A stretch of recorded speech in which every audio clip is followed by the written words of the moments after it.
warahmatullahi wabarakatuh. Ini angkanya nanti dibagikan ya. Oke, sudah. Tanya boleh. Hah? Kalau pertanyaannya sama, disamain aja ya. Kalau saya Stefano dari Reuters Bu, mau nanya mengenai respon Kemenkeu mengenai saham Bu hari ini turun 7% Bu. Itu gimana Kemenkeu menanggapi dan juga untuk shore up confidence ke equity investor, tidak hanya bond investors Bu. Kemudian Bu, rumornya tadi kan Ibu belum jelaskan itu rumornya apa Bu, maksudnya rumor yang resign atau rumor apa Bu, jadi boleh dikonfirmasi itu rumor yang mana. Kemudian terakhir Bu, kalau dari saya mau nanya PMN ke Agrinas Bu, itu kemarin belum dijelaskan berapa total yang dikasih ke 3 BUMN yang Agrinas itu. Terima kasih. Untuk tadi ya pergerakan saham, tentu kita juga melihat dari sisi global dan nasional kita dibandingkan. Apakah ada faktor yang sifatnya khusus di dalam negeri dibandingkan dari regional maupun global. Untuk isu spesifik di dalam negeri yang kita kolek berdasarkan beberapa pernyataan terkait pergerakan dari perusahaan-perusahaan, terutama mungkin yang dikaitkan dengan BUMN, kita pastikan ya, untuk BUMN terus dijaga dan dikelola secara baik. Kami menyampaikan pesan kepada BUMN dan nanti juga untuk Danantara yang akan mengelola BUMN itu, bahwa kepastian pengelolaan BUMN secara profesional, transparan, seperti yang selama ini Presiden Prabowo menyampaikan, itu menjadi prinsip yang terus akan dilakukan, dan tentu manajemen dari BUMN tersebut bertanggung jawab untuk bisa juga menjelaskan kepada masyarakat sehingga mereka memiliki tingkat kepercayaan terhadap perusahaan tersebut.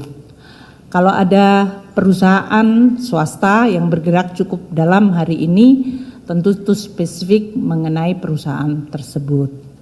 Namun saya tegaskan bahwa fondasi dari perusahaan-perusahaan yang go public harus terus diupdate kepada market, sehingga market memiliki assessment terhadap valuasi yang fair dan baik.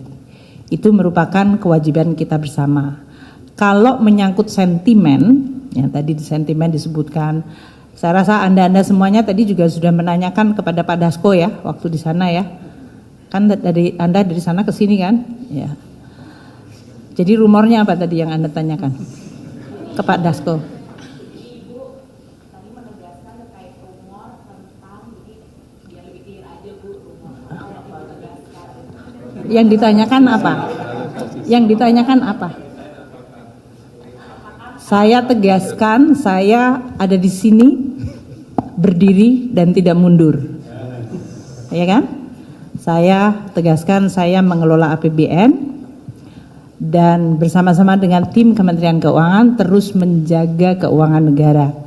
Kami ada di sini, kami bertanggung jawab, kami terus menjaga keuangan negara sebagai instrumen yang sungguh luar biasa penting bagi pencapaian tujuan-tujuan pembangunan yang sudah disampaikan oleh Presiden Prabowo, dan juga di dalam menjaga kepercayaan masyarakat. Itu tanggung jawab dan tugas kami. Kami tetap berdiri teguh untuk bekerja fokus mengelola APBN. Itu ya. Yang ketiga apa tadi? Udah kan? Terima kasih. Oh, Agrinas nanti. Agrinas berapa Pak Rio? Siapkan 8 tapi prosesnya masih. Oke. Agrinas itu adalah BUMN baru yang dibentuk berdasarkan BUMN sebelumnya ya. Sehingga merupakan suatu proses dari Kementerian BUMN untuk mengestablish BUMN tersebut. Kami menyiapkan di dalam APBN below the line sampai dengan 8 triliun rupiah. Jadi seperti diketahui di dalam APBN itu ada below the line, yaitu pembiayaan untuk investasi. Alokasi 8 triliun sudah ada di APBN, jadi jangan dibuat berita seolah-olah ini angka baru.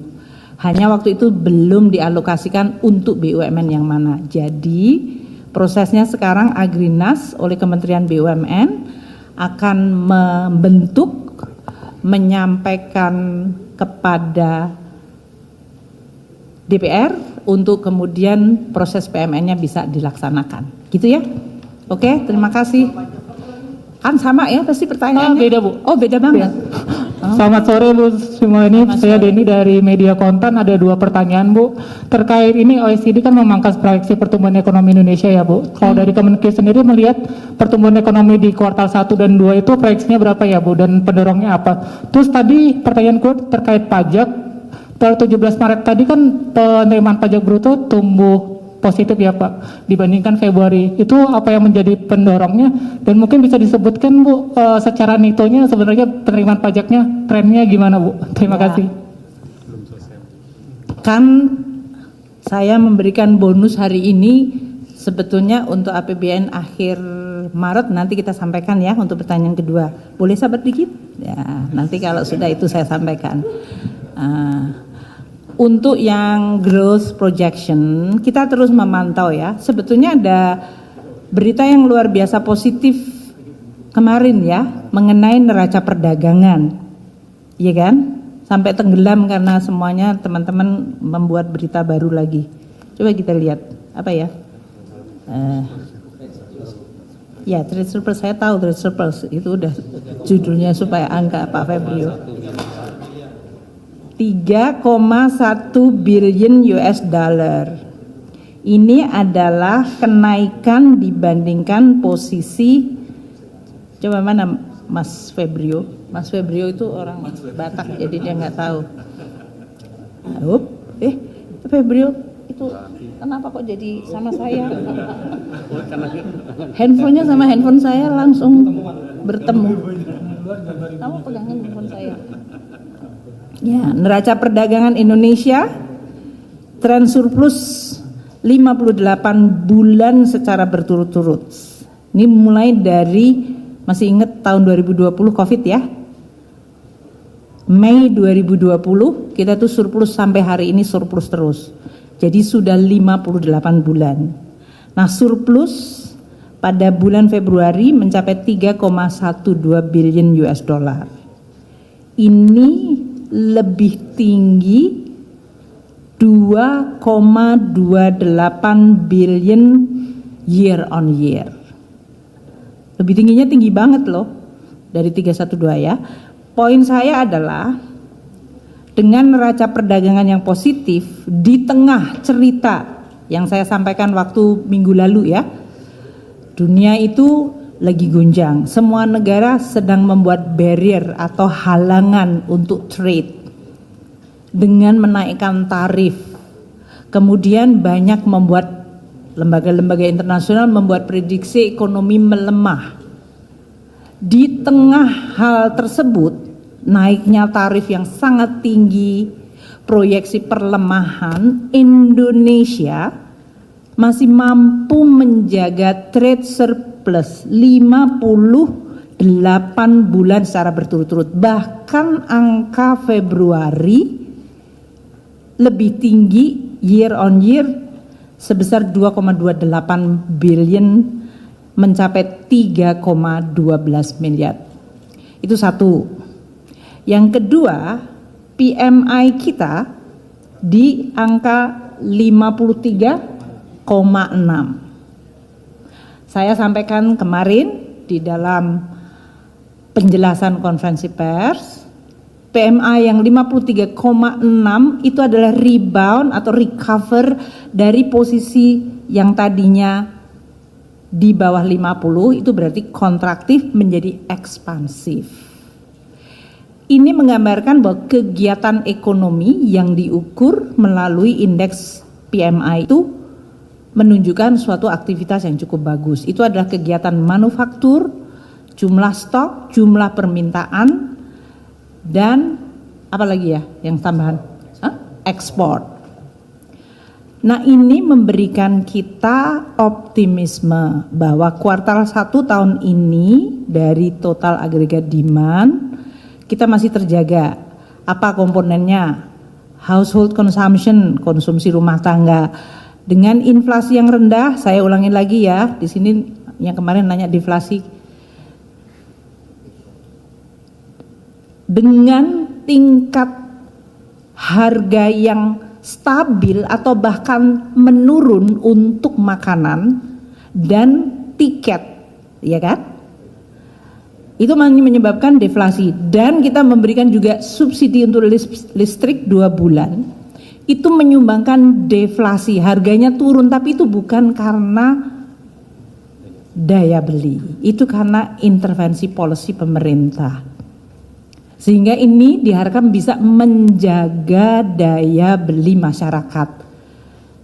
Masyarakat daya belinya supaya tidak tergerus oleh harga itu dikelola untuk rendah atau bahkan menurun, seperti tiket menurun, kemudian diskon listrik dia menurun untuk rumah tangga, dan juga harga pangan. Volatile food menurun sangat dalam. Jadi administered price turun, volatile food turun.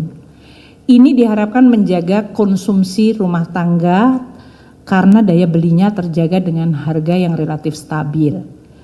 Untuk investasi, dengan tadinya PMI yang naik, ekspansif, kita berharap ini juga akan positif. Credit growth masih cukup bagus, dan kita berharap dalam hal ini kegiatan terutama sektor manufaktur, kemudian ekspansi di bidang pangan, itu menciptakan investasi-investasi baru. Kemudian ekspor, berita dari BPS juga positif, gitu ya. Jadi dalam hal ini kami menganggap 3 komponen yang sangat penting, yaitu rumah tangga, konsumsi, investasi, dan ekspor. Itu 3-tiganya cukup vibrant, cukup bagus. Kita berharap dengan itu growth di kuartal 1 akan tetap terjaga. Dan ini tentu akan kita jaga terus sampai akhir tahun. Kalau outlook nanti kita sampaikan pada saat kita di ALKO, ya. Terima kasih semuanya, teman-teman. Selamat berbuka puasa, dan semoga vibes-nya positif. Amin. Terima kasih semuanya.